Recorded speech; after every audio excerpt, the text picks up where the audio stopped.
नमस्कार दोस्तों, SBI securities morning podcast में आपका स्वागत है।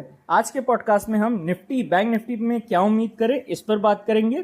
साथ ही ऐसे कौन से सेक्टर्स और स्टॉक्स है जिन पर आपको नजर रखनी चाहिए उस पर भी हम बात करेंगे। दोस्तों, अगर हम बीता सप्ताह देखें तो निराशाजनक रहा, क्योंकि इंडेक्स ने 274 अंकों की एक बहुत ही छोटे दायरे में ट्रेड किया और ये पिछले 8 सप्ताह में सबसे कम जो है वीकली जो सीमा थी। और इस संकीर्ण सीमा में कारोबार करने के बावजूद ये लगभग 1% की बढ़त के साथ सप्ताह में ऑल टाइम हाई के लेवल पर बंद करने में सफल रहा। यह स्पष्ट रूप से इंगित करता है कि पिछले सप्ताह चुनाव परिणामों के बाद जो हैवी वोलेटिलिटी थी और उसके बाद तीव्र उछाल जो था, उसके बाद बाजार में समय के अनुसार सुधार देखा जा रहा है। तकनीकी दृष्टिकोण से इंडेक्स की ऑल टाइम हाई लेवल के साथ ही अपने सभी मेजर मूविंग एवरेजेस के ऊपर वह ट्रेड कर रहा है और ओवरऑल जो रुझान है वो तेजी का बना हुआ है। फ्रेंड्स, आगे बढ़ते हुए हमारा मानना है कि इंडेक्स 23,550 23,200 इस जोन के अंदर जो है कंसोलिडेट करना चाहिए और उन दोनों तरफ मजबूती के साथ ट्रेडिंग मूव के लिए द्वार जो है वो खुलेंगे।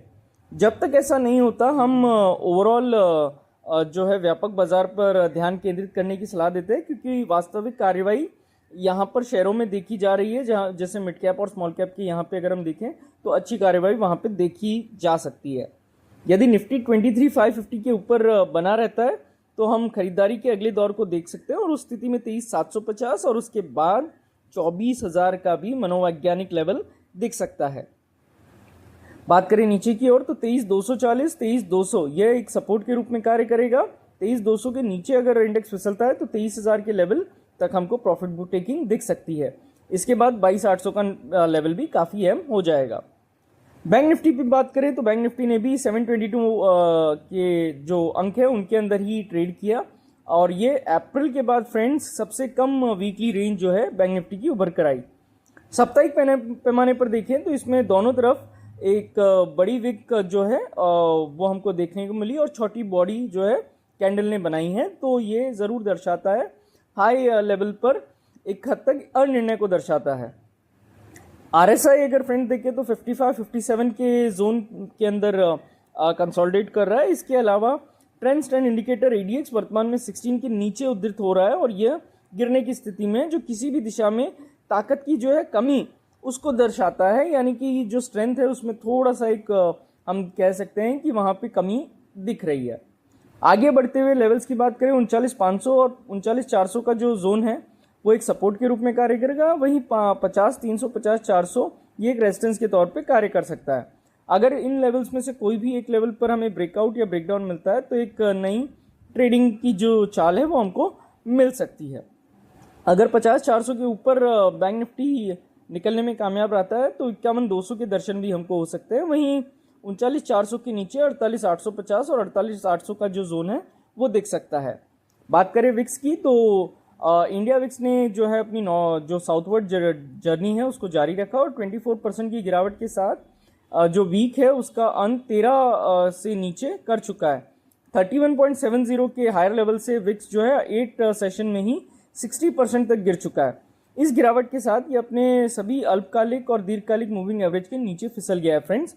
और सबसे उल्लेखनीय बात यह है कि पिछले 3 ट्रेडिंग सेशन में अपने 200 ईएमए के नीचे ही वो ट्रेड कर रहा है। आरएसआई भी जो है 40 के नीचे फिसल चुका है। यह स्पष्ट रूप से इंगित करता है कि पिछले कुछ कारोबारी सत्रों में जो बाजार है उसमें उतार चढ़ाव में काफ़ी कमी आई है और आगे बढ़ते हुए इंडिया विक्स अल्पावधि में 10.80 के लेवल भी टेस्ट करता हुआ नजर आ सकता है। दोस्तों, व्यापक बाजार से देखें तो फ्रंटलाइन इंडेक्स में कंसोलिडेशन के बावजूद व्यापक बाजार ने पिछले सप्ताह उल्लेखनीय प्रदर्शन किया।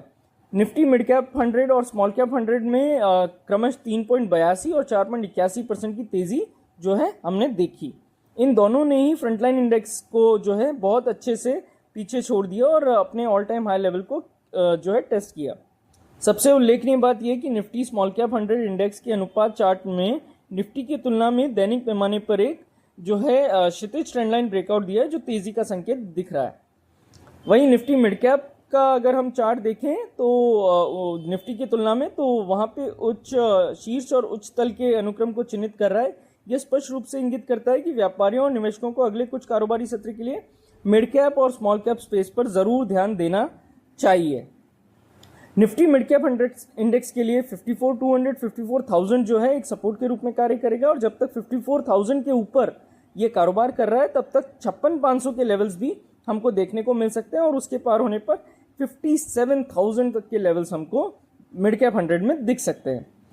बात करें स्मॉल कैप इंडेक्स की तो 17,750 17,700 एक सपोर्ट के रूप में कार्य करेगा, और जब तक 17,700 के ऊपर है स्मॉल कैप 100 इंडेक्स तब तक 18,300 के लेवल भी हमको दिख सकते हैं, और उसके बाद 18,500 तक तेजी एक्सटेंड हो सकती है। बात करें पिछले सेक्टर्स की तो बात करें तो पिछले सप्ताह रक्षा और शिपिंग के जो स्टॉक्स थे उनमें मजबूत तेजी के साथ साथ वॉल्यूम भी अच्छा देखने को मिला है, और आने वाले कुछ सत्रों में भी डिफेंस और शिपिंग ये दोनों ही जो सेक्टर्स हैं ये बेहतर प्रदर्शन कंटिन्यू कर सकते हैं। इसके अलावा देखें तो ऑटो, रियल्टी, फार्मा और हेल्थ केयर इनमें भी तेजी जो है जारी रहने की फ्रेंड संभावना पूरी निकल कर आ रही है। तो इसी के साथ आज के पॉडकास्ट में बस इतना ही। हमारे पॉडकास्ट को नियमित रूप से सुनने के लिए आपका बहुत बहुत धन्यवाद। Investment in securities market are subject to market risks. Read all the related documents carefully before investing.